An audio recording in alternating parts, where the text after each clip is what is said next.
Indian products के boycott के बाद अब आपको एक ट्वीट सुनाने वाला हूं।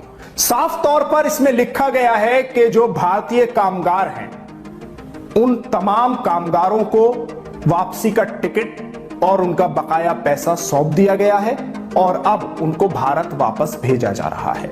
यह ट्वीट है यमनी शेख अली अल जमाल का।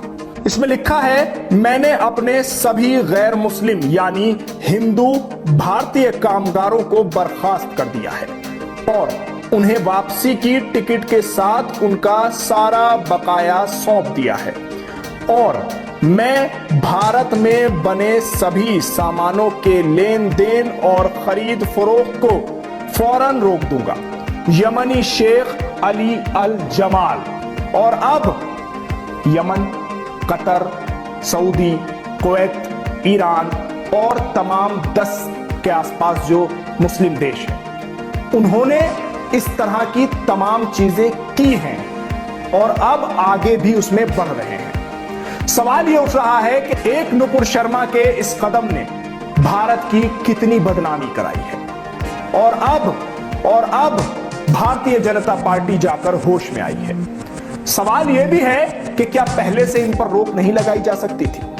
नरसिंहानंद सरस्वती जैसे लोग जब लगातार प्रॉफिट मोहम्मद की तौहीन कर रहे थे, तभी अगर रोक लगा दी जाती तो आज दिन ये नहीं देखना पड़ता। इस तरह का जो ये ट्वीट आया है, इससे कितना बड़ा नुकसान हो सकता है आप इसको जरूर समझिए। कितने हजारों सैकड़ों लोग हैं हिंदुस्तान के जो बाहर के इन मुस्लिम देशों में जाकर अपना घर परिवार चलाते हैं और वहां नौकरी करते हैं, जिसमें बड़ी तादाद हिंदू भाइयों की है। आज ना उनकी कोई खता है ना उनका कोई कसूर है, लेकिन सिर्फ और सिर्फ इन नफरती चिंटुओं के बयानों की वजह से, जो अपने घरों में बैठकर वीडियोस बनवाते हैं, मुसलमानों के खिलाफ बयान देते हैं और समझते हैं कि कुछ होगा ही नहीं, टीवी चैनल पर जाते हैं और एंकर के साथ मिलकर दो बैठे हुए दाढ़ी टोपी वाले मुसलमानों को घेर लेते हैं और वहां अपनी नफरत के गोले बरसाते हैं, समझते हैं कि कुछ होगा ही नहीं।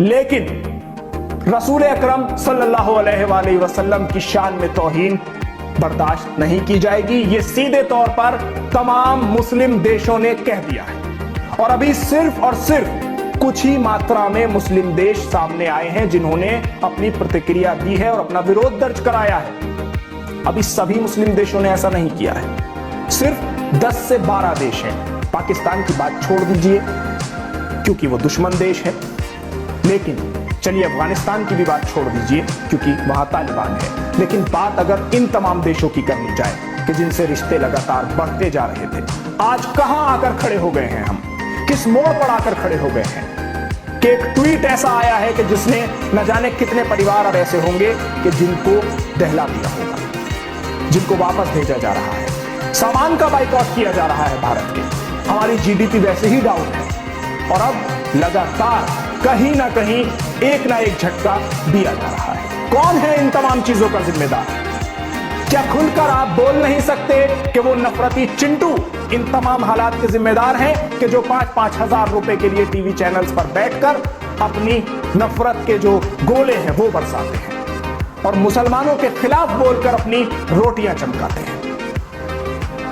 उनकी सियासत ही सिर्फ इस पर निर्भर है कि वो कितने बयान मुसलमानों के खिलाफ देते हैं, कितने हजार बयान किसके हिस्से में आते हैं जो मुसलमानों के खिलाफ हो, कितने शब्द किसके हिस्से में आते हैं जो एक विशेष समुदाय को नुकसान पहुंचाते हो, टारगेट करते हो। लेकिन अब समझना होगा इस बात को कि रिएक्शन तो मिलता ही है और अगर ये बात नहीं समझ में आती है तो कहीं ना कहीं नुकसान तो उठाना पड़ रहा है और ये नुकसान भारतीय जनता पार्टी को नहीं, ये नुकसान देश को उठाना पड़ रहा है।